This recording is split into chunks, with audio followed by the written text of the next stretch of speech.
Buenas noches, queridos hermanos. Una vez más estamos siguiendo nuestro estudio del libro de Romanos. Y esta noche vamos a estar hablando acerca de Romanos capítulo 1, versículo 18 hasta el 22. Vamos a estar analizando ya un tema también muy importante que el apóstol Pablo a los romanos eh, habla claramente, inspirado por el Espíritu Santo, de algo, un tema muy interesante, ¿verdad?, a tener en cuenta. Y el contexto ya lo dice el título, la culpabilidad del hombre. Algo muy interesante, ¿verdad? Vamos a leer Romanos 1:18, primeramente para analizar ese primer versículo. Romanos 1:18, ¿sí? Porque la ira de Dios se revela desde el cielo contra toda impiedad e injusticia de los hombres, que detienen con injusticia la verdad. Algo interesante, ¿verdad? Acá ya de entrada ya nos habla acerca de la ira de Dios. Nosotros cuando hablamos de Dios, siempre nos gusta destacar su atributo como que Dios es amor, es misericordioso, como que esa parte más nos gusta del Señor, de su amor, de su misericordia, de su justicia, cosa que es cierto. También nuestro Dios es amor, es misericordioso, pero también habla algo que muy poco se habla hoy día, inclusive muy poco se predica acerca de eso, de la ira de Dios, como que se deja de lado. O pareciera que es algo totalmente ajeno a Dios, que Dios no tiene ira, que Dios no se enoja, que Dios es bueno, que es tolerante. Pero sin embargo acá en Romanos 1:18 nos está diciendo, porque la ira de Dios se revela desde el cielo contra toda impiedad. En este caso está hablando, ¿verdad?, de algo que, una característica de Dios que también Dios se enoja, ¿verdad? Así cuando leemos los evangelios, vemos cuando Jesús se enojó, ¿verdad?, en un momento. Vino a la sinagoga y ¿qué encontró ahí? Eh, Encontró gente que vendía, hacía mercancía y comercio. Vendía animales, no respetaban la casa de Dios. Y Jesús se enojó. Jesús entonces actuó ahí. Les tuvo que, actuó con un furor santo, podríamos decir, porque era algo sagrado, algo que él valoraba. Entonces él expulsó de la sinagoga a esos que estaban vendiendo cosas, negociando. Les expulsó le dijo, ahora mi casa será llamada casa de oración para todas las naciones. Es algo sagrado que se respeta, ¿verdad?, la casa del Señor. Y en este caso leímos entonces la ira de Dios. Y como introducción dice acá, Pablo tiene la firme decisión de hacer que nosotros sepamos que antes de entender la gracia de Dios, debemos entender primero su ira. Que antes de poder entender el significado de la muerte de Cristo, primero debemos entender por qué el pecado del hombre hizo necesaria esa muerte. Que antes de poder empezar a comprender cuán amoroso, misericordioso y lleno de gracia es Dios, primero debemos ver cuán rebelde, pecadora y culpable es la humanidad incrédula. Algo interesante. Entonces, antes de poder entender la gracia de Dios, deberíamos entender entonces su ira, la ira de Dios. Y sabemos también por la palabra mismo, dice que Dios aborrece el pecado. No solamente que es indiferente al pecado, sino que aborrece eso. Algo que es realmente ya muy, lo último, ¿verdad?, de Dios. Él aborrece, no puede ver pecado. Porque nuestro Dios es santo, santo, santo.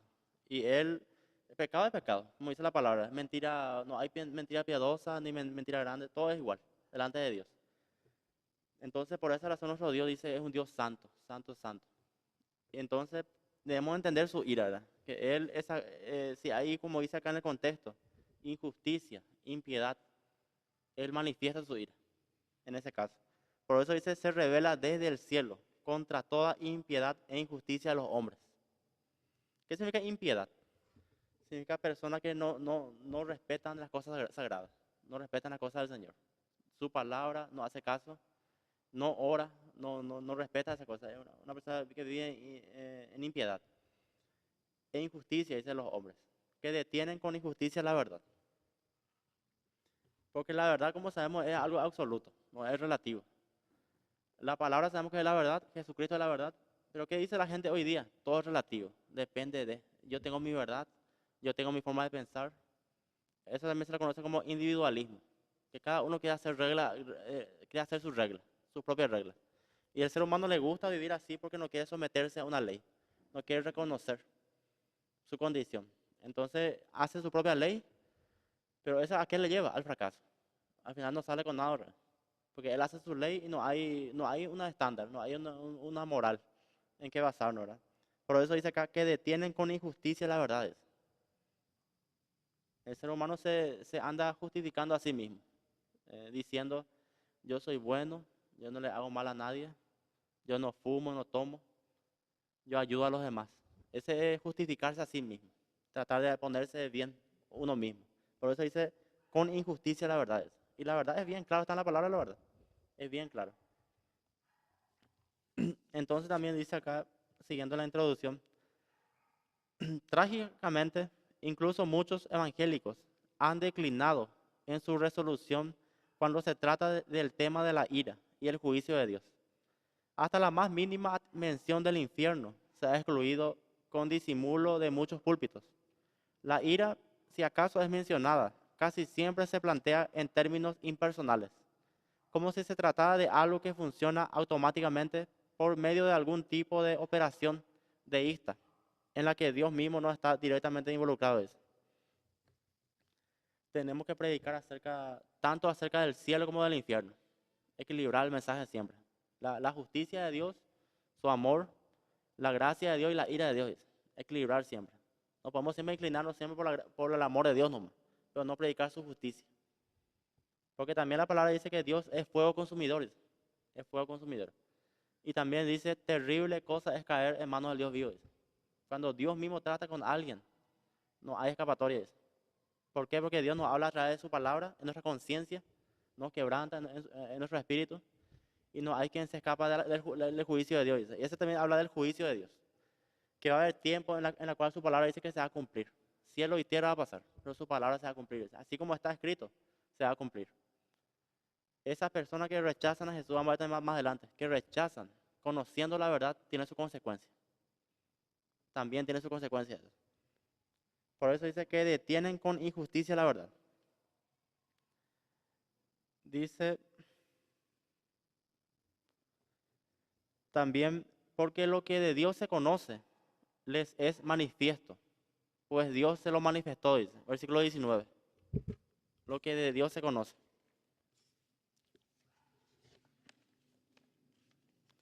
Dice, primero que todo, Dios tiene justificación de estar airado contra los pecadores a causa de la revelación de sí mismo, que ha puesto a disposición de toda la humanidad. Atañe especialmente a los gentiles, quienes no tuvieron el beneficio de la palabra revelada de Dios como lo tuvo Israel. Por supuesto, Israel vendría a ser doblemente culpable, porque no solamente rechazó la revelación natural y universal que Dios da de sí mismo en la creación y en la conciencia, sino que incluso rechazaron su única revelación escrita por medio de las Escrituras.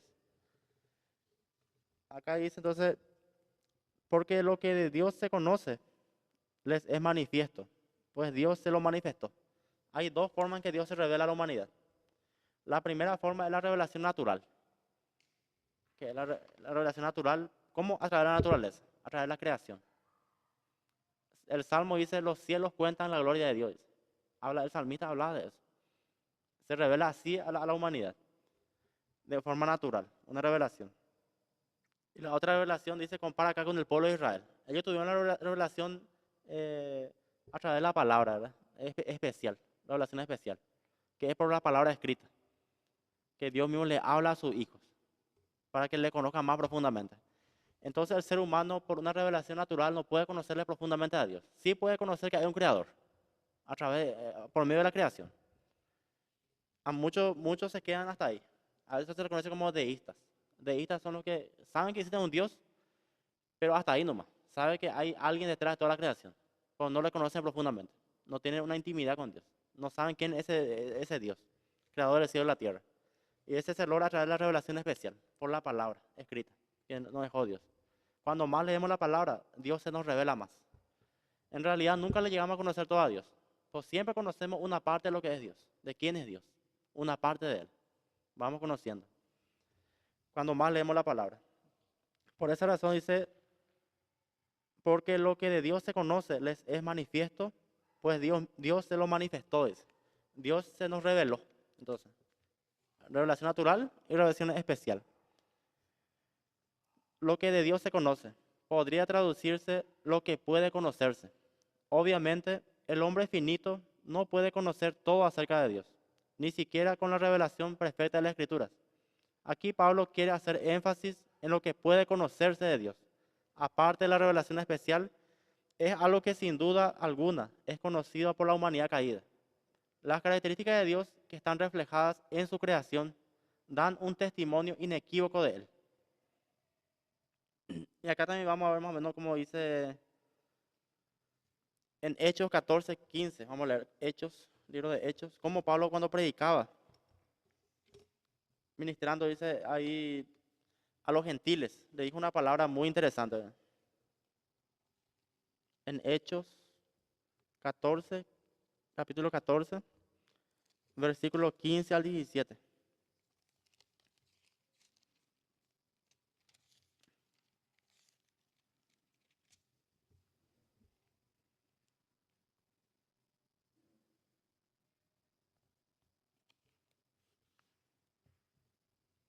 Cuando él predicó en Listra, dice. 14, Hechos 14, capítulo 14, versículo 15 al 17. Dice, y diciendo, varones, ¿por qué hacéis esto? Nosotros también somos hombres semejantes a vosotros, que os anunciamos que de estas vanidades os convirtáis al Dios vivo, que hizo el cielo y la tierra, el mar y todo lo que en ellos hay. En las edades pasadas, Él ha dejado a todas las gentes andar en su propio camino. Si bien no se dejó a sí mismo sin testimonio, haciendo bien, dándonos lluvias del cielo y tiempos fructíferos, llenando de sustento y de alegría nuestros corazones. Entonces le estaba diciendo, era que os convirtáis al Dios vivo, que hizo el cielo y la tierra, el mar y todo lo que en ellos hay. Así Pablo se refería a los gentiles.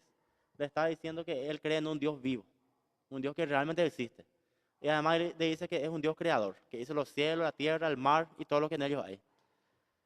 Y le estaba diciendo que se conviertan en eso, que entiendan que está la creación, hay un creador y un Dios vivo detrás de esa creación.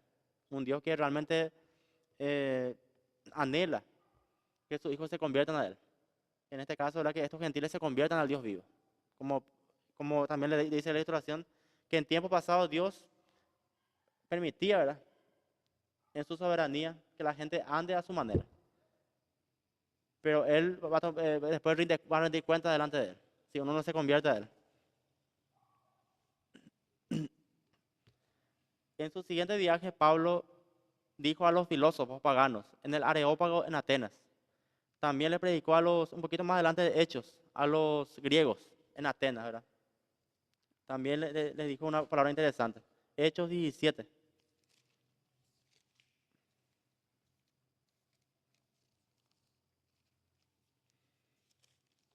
Hechos capítulo 17, versículo 23 al 28.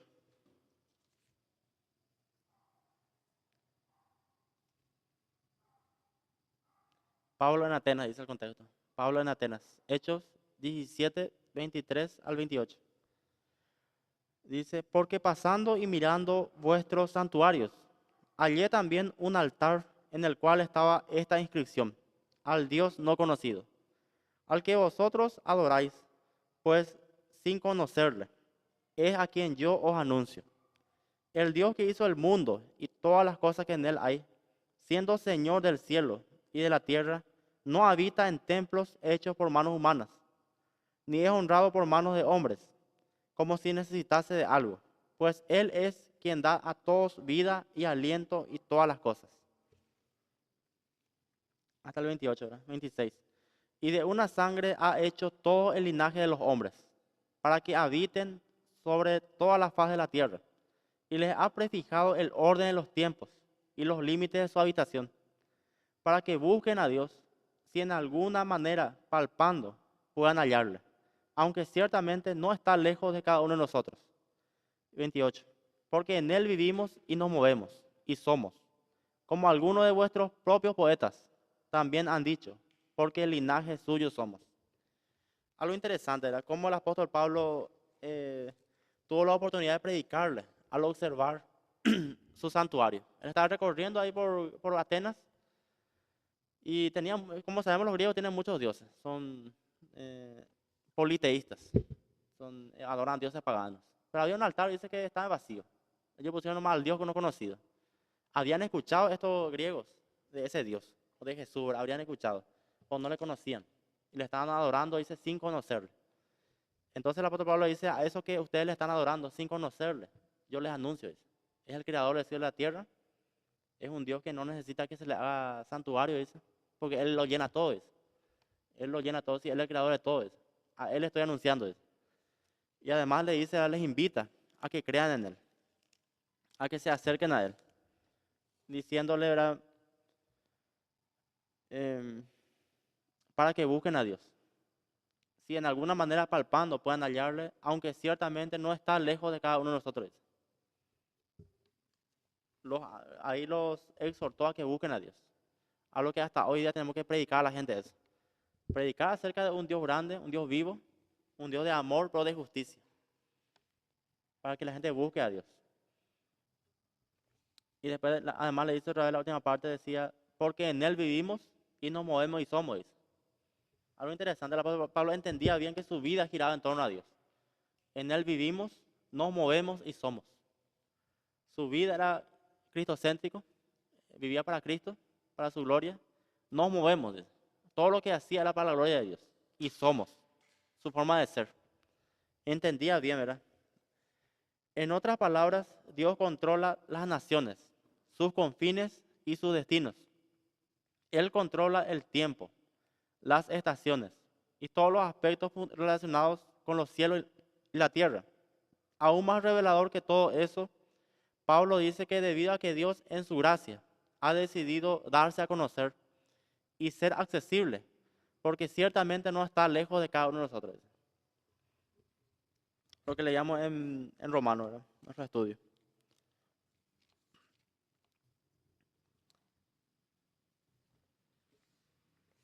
También dice el versículo 20 de Romanos 1:20.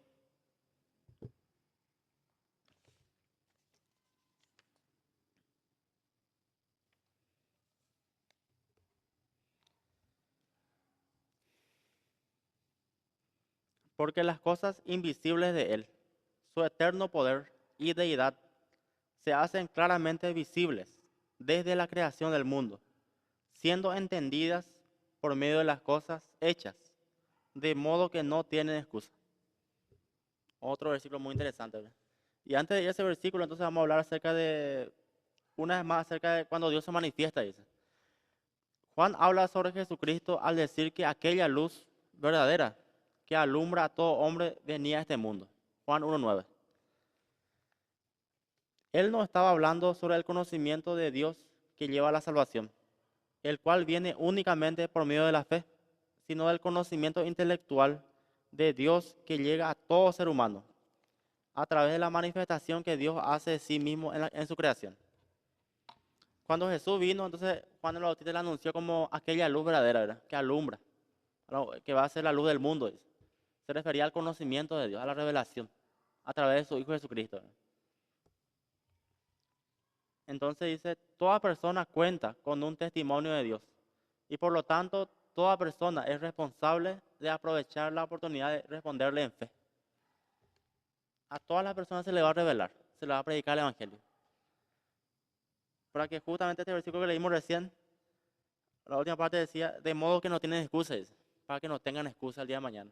No digan, yo no conozco a ese Dios, nunca me predicaron, yo no escuché.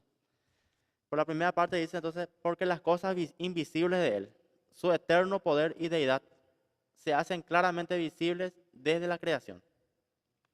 Las cosas invisibles de Él. Por la palabra sabemos que Dios es espíritu. Y también sabemos que nadie puede verle a Dios y seguir viviendo eso. Ese bien claro por la palabra. El espíritu y no le podemos ver. Solamente podemos ver su creación, su revelación, podemos conocerle. Pero carnalmente no le podemos ver, físicamente. Por eso dice las cosas invisibles de Él. Su eterno poder y deidad. Dos cosas acá nos revela acá, dos características de Dios. Su eterno poder. ¿A qué se refiere? Su omnipotencia, su eterno poder. Su omnipotencia significa todo lo puede, todo poder. Dos características muy interesantes, ¿verdad? Y deidad. ¿Qué significa su deidad? Su sustancia, su divinidad, su ser, su preexistencia, ¿verdad? Que siempre Él existió. Dos características. Entonces, su eterno poder. El eterno poder de Dios se refiere a su omnipotencia, que nunca falla, lo cual se refleja en la portentosa creación que creó y también sustenta por sus poderes. Vamos a leer Hebreos capítulo 1. En la introducción de Hebreos también es muy interesante cómo introduce Hebreos, ¿verdad? Capítulo 1, versículo 1 al 3.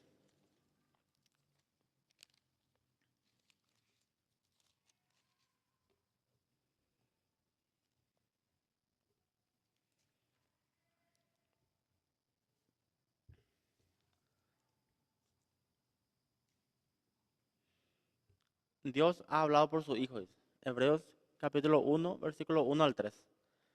Dios, habiendo hablado muchas veces y de muchas maneras en otro tiempo a los padres por los profetas, en estos postreros días nos ha hablado por el Hijo, a quien constituyó heredero de todo, y por quien asimismo hizo el universo, el cual, siendo el resplandor de su gloria y la imagen misma de su sustancia, y quien sustenta todas las cosas con la palabra de su poder, habiendo efectuado la purificación de nuestros pecados por medio de sí mismo, se sentó a la diestra de la majestad en las alturas, hecho tanto superior a los ángeles, cuando heredó más excelente nombre que ellos.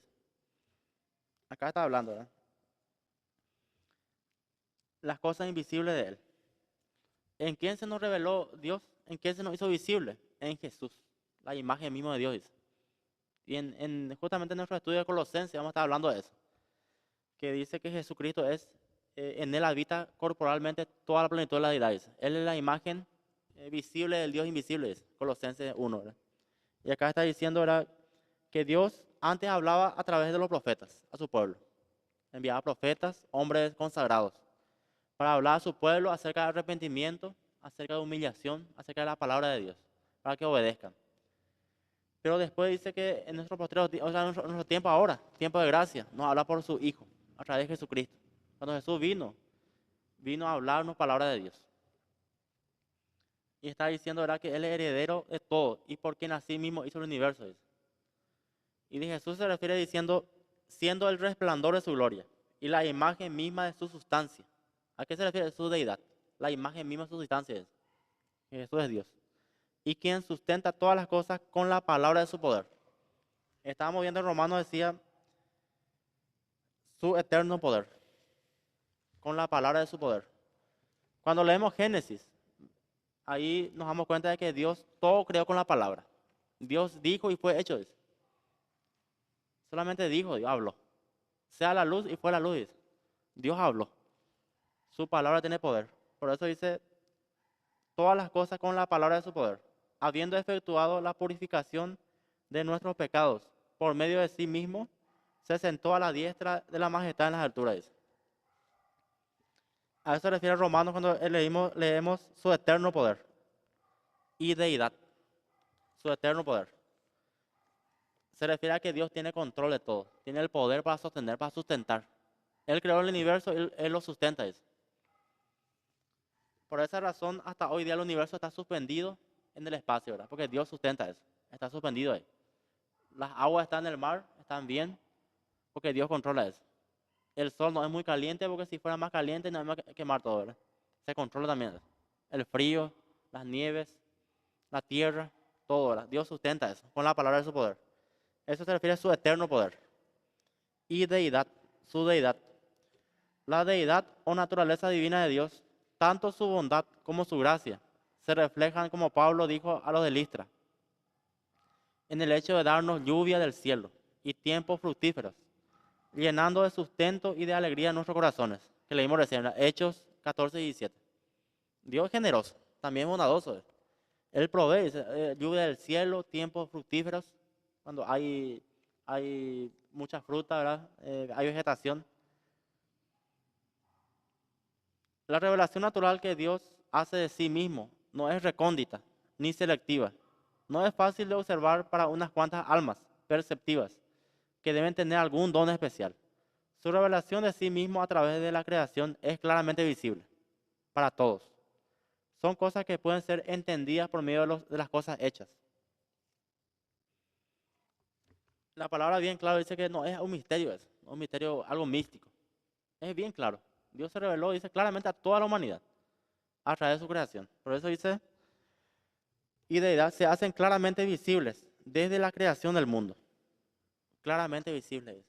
No es algo que Dios esconde o un misterio. O tenemos que tener un don especial para decir, acá ahí está Dios. O Dios creó eso. Todo ser humano. Inclusive dice los paganos, los que no creen en Dios.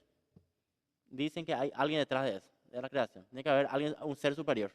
Y mucha gente que niega inclusive a Dios, dice que tiene que haber un ser superior, que creó todo lo que vemos, todo lo que estamos observando. No puede ser que de la nada aparezca, ¿verdad? O como decían la teoría del Big Bang, ¿verdad? Que hubo una explosión y de repente se formó la vida. No tiene sentido eso, ¿verdad? Tiene que haber alguien detrás de eso, un creador. Se hacen claramente visibles desde la creación del mundo, siendo entendidas por medio de las cosas hechas, de modo que no tienen excusa.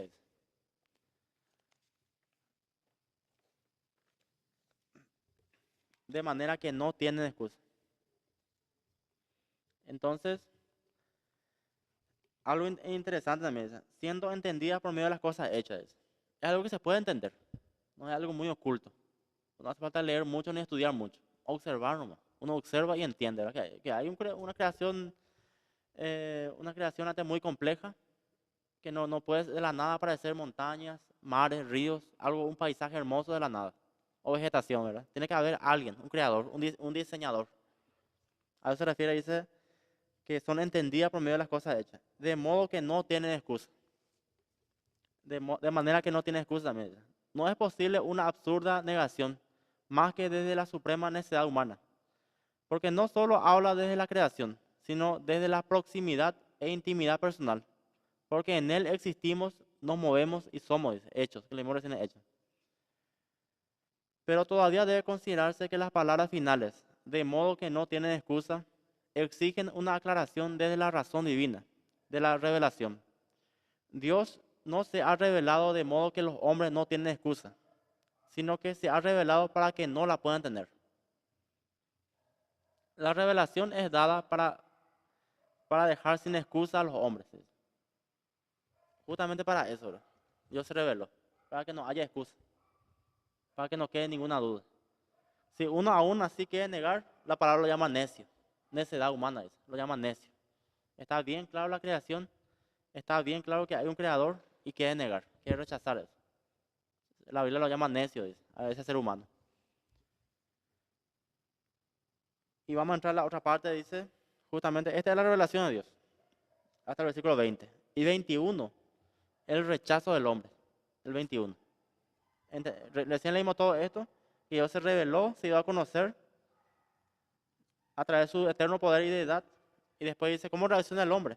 Versículo 21, Romanos 1:21. Pues habiendo conocido a Dios, no le glorificaron como a Dios, ni le dieron gracias, sino que se envanecieron en sus razonamientos, y su necio corazón fue entenebrecido. Dice. Habiendo conocido a Dios. Dios también tiene una ira y juicios justificados a causa del rechazo deliberado. ¿Qué significa deliberado? A propósito. Y consciente de él por parte del hombre. Pablo declara explícitamente que habiendo conocido a Dios por medio de su revelación natural y general, los hombres incrédulos de todas maneras le siguieron rechazando. Aunque el hombre tiene una conciencia innata de la existencia y el poder de Dios, en ese mismo sentido innato y perverso, tiene la inclinación a rechazar ese conocimiento. La tendencia natural de los seres humanos no regenerados es que irán de mal en peor, engañando y siendo engañados. Segunda Timoteo 3:13. Entonces, ¿cómo empieza Romanos 1:21? Habiendo conocido a Dios. Acá no está diciendo que ellos no conocían a Dios, que estos hombres no conocen a Dios, sino que conocen a Dios. habiendo conocido a Dios. A través de la revelación que leímos recién, natural y general.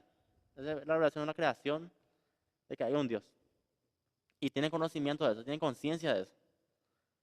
No le glorificaban como a Dios.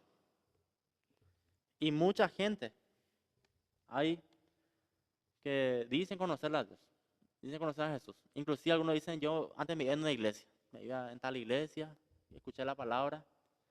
Pero hoy día ya no decidí quedarme en casa, decidí a mi manera hacer las cosas. Hay muchos así, vamos encontrando con gente así, muchísimo hay. Y esos son lo que dice acá, habiendo conocido a Dios. Conocieron a Dios, se les predicó, entendieron que había un creador, pero no le glorificaban como a Dios. Hay que hacer una pregunta. Si yo razono de esa manera, yo le estoy glorificando a Dios, yo digo, me voy a quedar nomás en casa, no me voy a la iglesia. Yo en casa nomás. Yo a mi manera voy a leer la palabra de Dios, voy a ser cristiano a mi manera. Eso no lo glorifica a Dios. No lo glorifican a Dios, dice. Ni le dieron gracias, sino que se envanecieron en su razonamiento. Dice. Se envanecieron, dice.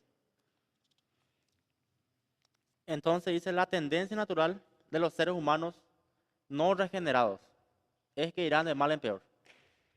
¿Cómo es un ser humano no regenerado? Nosotros sabemos que nacimos en pecado, ¿verdad? En el pecado original. Todos venimos de un mundo pecaminoso, ¿verdad? Y después pasó un tiempo, se nos predicó la palabra y entendimos el Evangelio. Se nos iluminó, se nos reveló Dios por la revelación especial. Nos quebrantó el Espíritu Santo, nos arrepentimos. Pedimos perdón y en ese momento dice que Dios nos regenera. Nos da un nuevo corazón, nuevo espíritu. También se llama un nuevo nacimiento. Nacimos de nuevo. Somos regenerados. Y un ser humano no regenerado es un ser humano que piensa en las cosas de la carne, ¿verdad? En las cosas de abajo. Es envidioso, piensa hacerle daño a su prójimo, no respeta a Dios, no tiene temor de Dios, no tiene reverencia a Dios. Ese es un ser humano no regenerado, no entiende las cosas del Señor. Según 2 Timoteo 3:13 dice, irán de mal en peor, engañando y siendo engañados. 2 Timoteo 3:13. Habla acerca de esos hombres, ¿verdad? Los hombres que son no regenerados. Que se quieren salir con la suya. Irán de mal en peor, engañando y siendo engañados. Gente que no conoce a Dios engaña a su prójimo, que es lo peor para su prójimo. Tiene envidia, ve que alguien está progresando, prosperando, tiene envidia. Quiere engañarlo, quiere estafarlo. Pero ¿qué le espera a esta gente? Dice, irán de mal en peor. No es lo que Dios recomienda, es un mal camino. Por eso está diciendo acá, no le glorificaban como a Dios, ni le dieron gracias. No le glorificaban a Dios. ¿Nosotros para qué estamos en la tierra? Para glorificarle a Dios. Nuestro fin principal como ser humano, glorificar a Dios. Vivir de Él para siempre, ¿verdad? ¿Y cómo le glorificamos a Dios? Cuando aceptamos a Jesucristo, su único Hijo amado es, que envió Él por nosotros, en rescate por nosotros, ¿verdad? Cuando leemos su palabra, cuando somos obedientes, cuando vivimos de acuerdo a su voluntad, le glorificamos a Dios. Dios se glorifica de eso.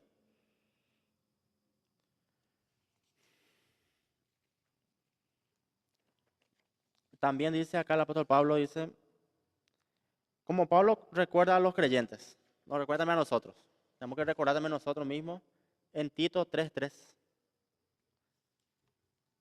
¿Cómo éramos nosotros antes? Antes de conocerle a Dios. Tito 3:3.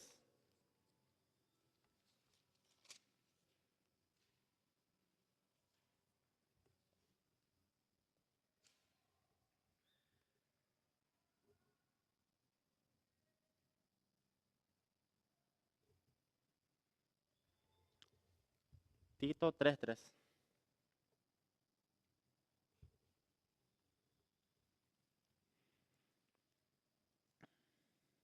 Porque nosotros también éramos en otro tiempo insensatos, rebeldes, extraviados, esclavos de concupiscencias y deleites diversos, viviendo en malicia y envidia, aborrecibles y aborreciéndonos unos a otros.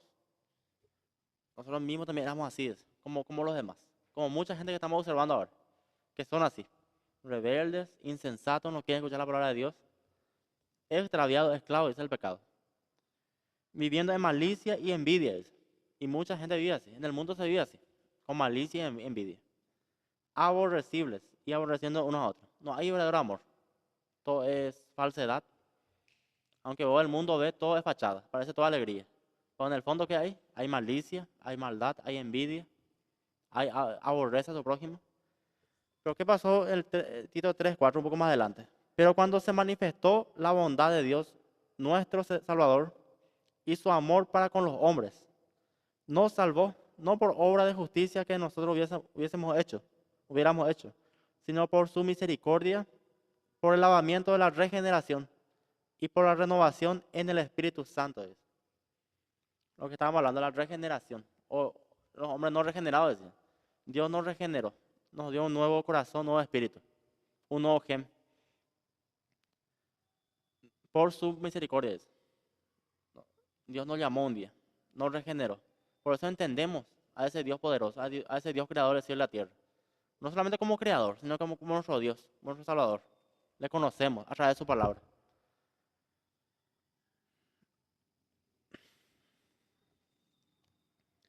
Y en este contexto, en este versículo de Romanos 1:21 dice, en el versículo 21 Pablo menciona 4 formas como los hombres exhiben este rechazo de Dios.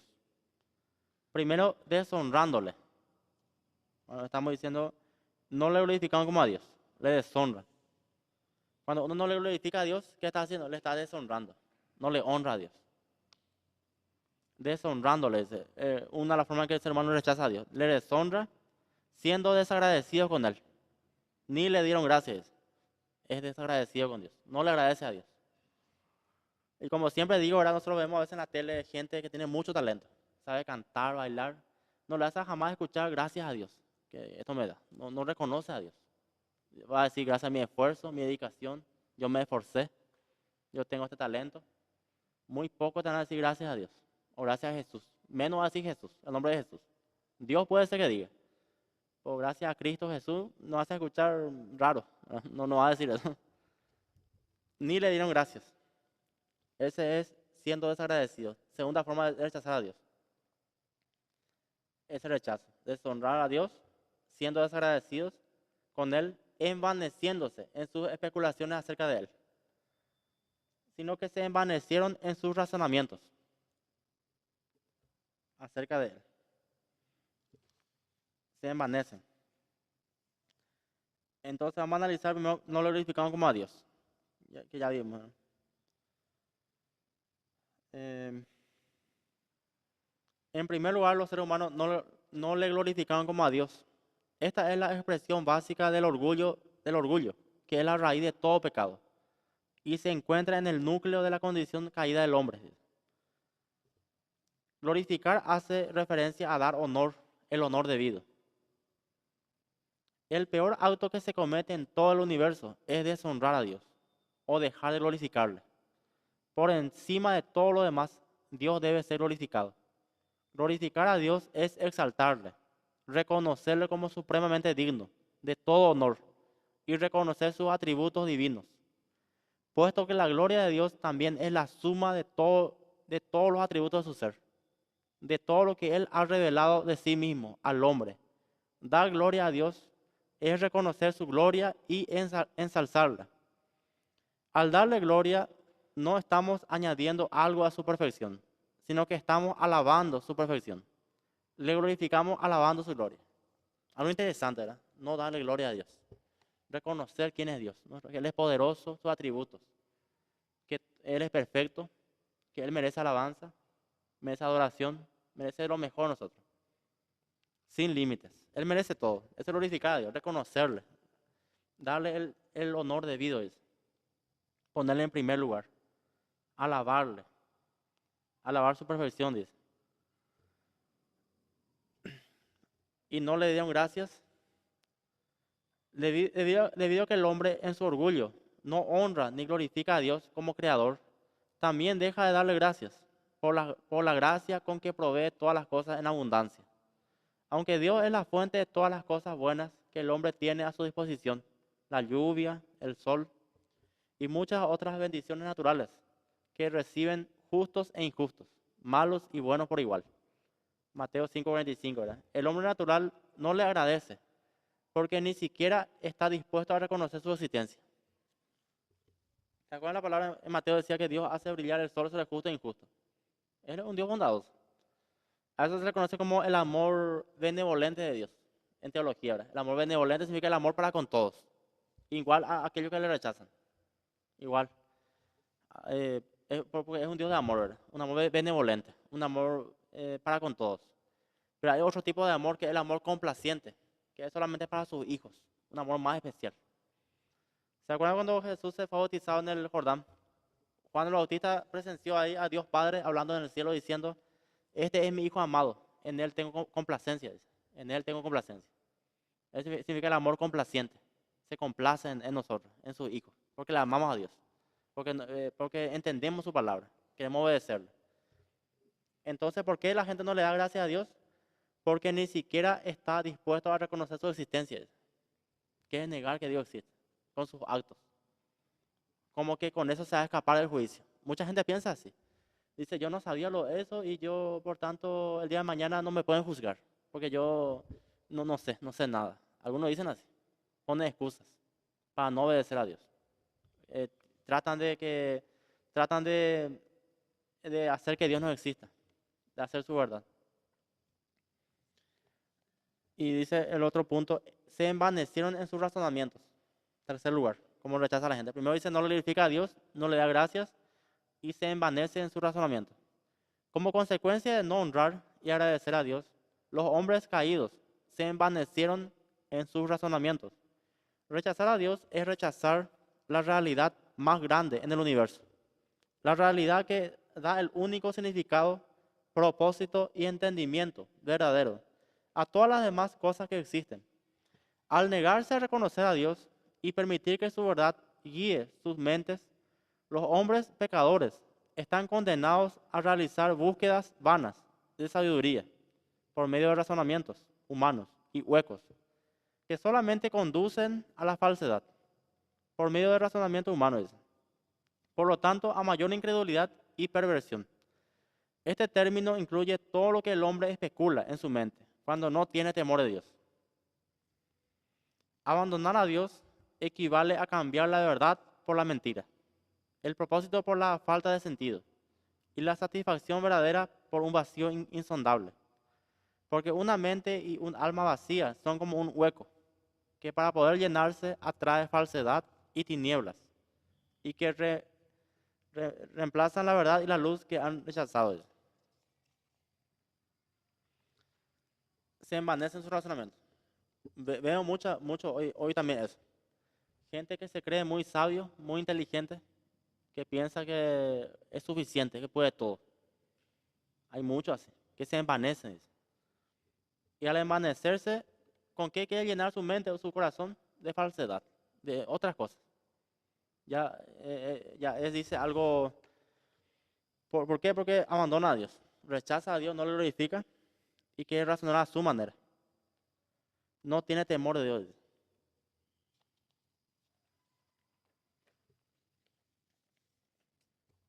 Y hay muchos de esos que se envanecen en su razonamiento, quieren razonar, quieren ser sabios a su manera, sin la sabiduría de Dios.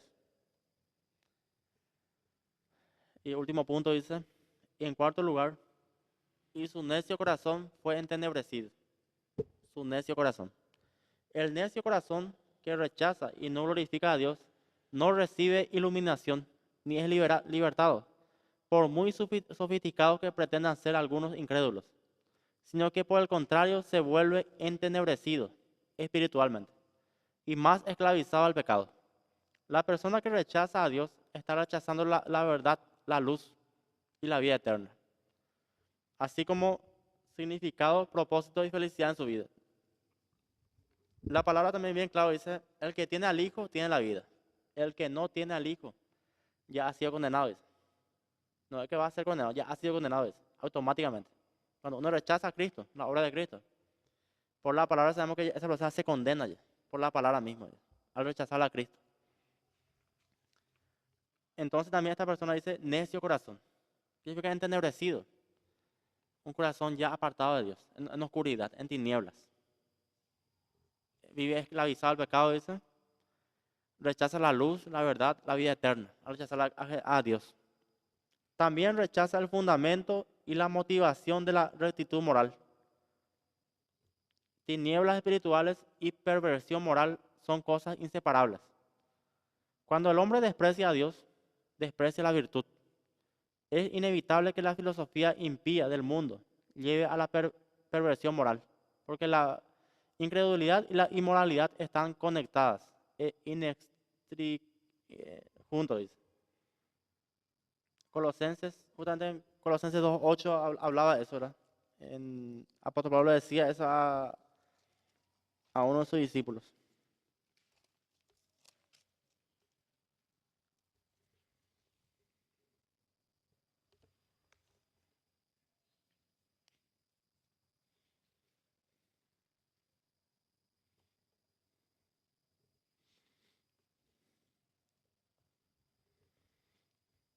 En Colosenses, Pablo dice, hablo de Colosas, le dice Colosenses 2:8.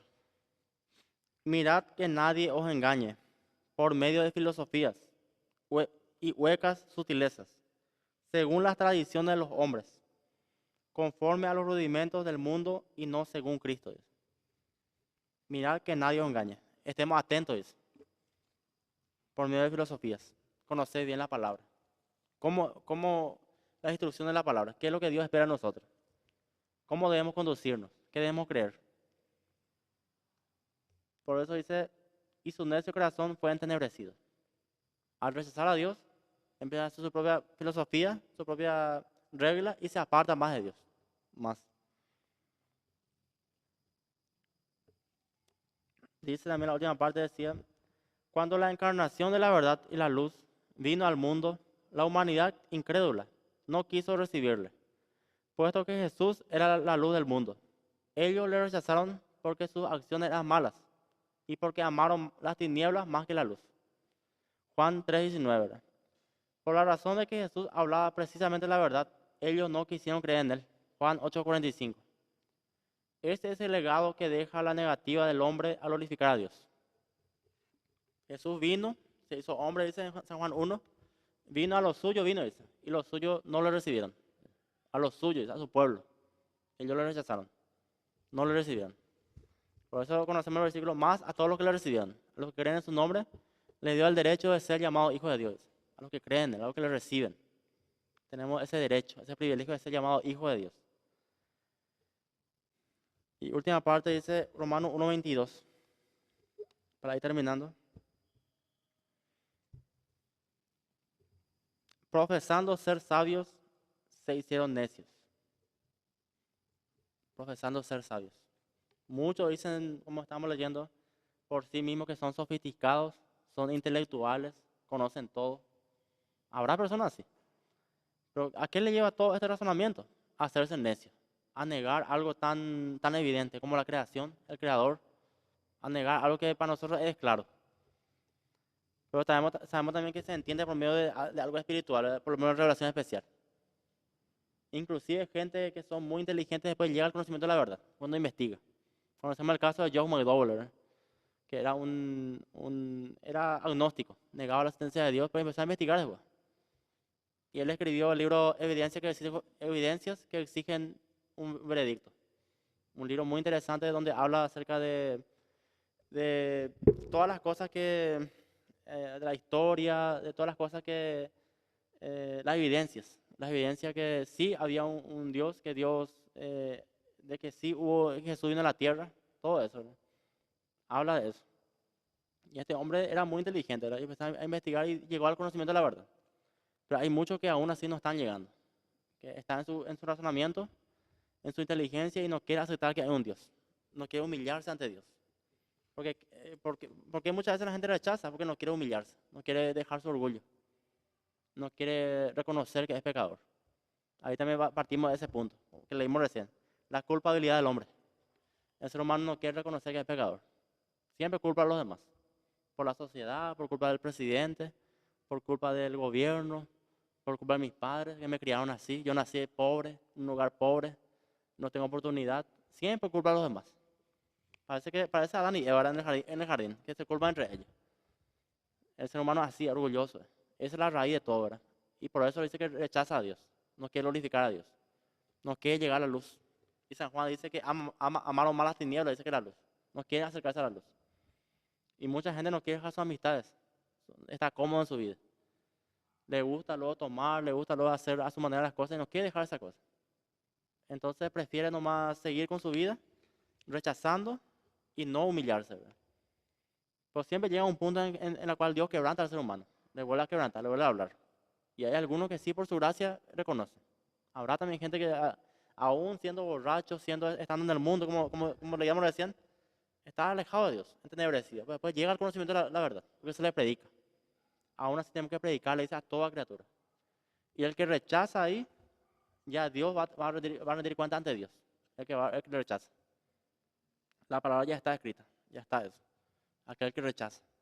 O el que recibe, sí hay perdón, hay vida eterna.